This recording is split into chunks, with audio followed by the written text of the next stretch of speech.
একজন মানুষ সর্বপ্রথম কোন জিনিসের প্রেমে পড়ে জানেন? কথার প্রেমে পড়ে। কিসের? কথার প্রেমে পড়ে। কথার ধরন, কণ্ঠস্বর, তার অ্যাটিটিউড, তার শব্দের জাদু, এটা মানুষের হৃদয়কে জয় করে ফেলে। আল্লাহ রাসূল সাল্লাল্লাহু আলাইহি ওয়াসাল্লাম তিনি নিজেও বলেছেন, ওয়া ইন্না মিনাল বায়ানি লা সিহরা, কিছু কিছু বক্তব্যের মধ্যে জাদু আছে। রাসূল সাল্লাল্লাহু আলাইহি ওয়াসাল্লামের এই এলোকোয়েন্স ছিল। এলোকোয়েন্স, তিনি বলতেন উতিতু জাওয়ামিউল কালিম, আল্লাহ তাআলা আমাকে সর্বমর্ম বাচন ভঙ্গির অধিকারী করেছেন। মানে উনি যেটা বলতেন এটা ছিল very precise in wording but comprehensive in meaning.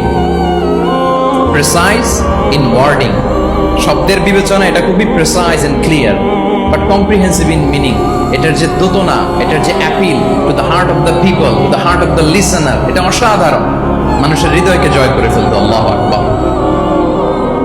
তাহলে নেতা হইতে হইলে তার কমিউনিকেশন স্কিল লাগবে, কি বলেন? লাগবে?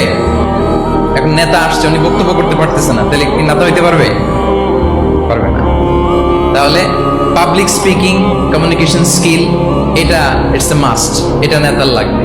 যেমনটি রাসূলুল্লাহ সাল্লাল্লাহু আলাইহি ওয়াসাল্লাম ছিল, উনি সর্বমর্ম বাচন ভঙ্গির অধিকারী ছিলেন। বলতেন কম, কিন্তু এটার অ্যাপিল ছিল অনেক বেশি, এটার ব্যাখ্যা হয়ে যেত অনেক।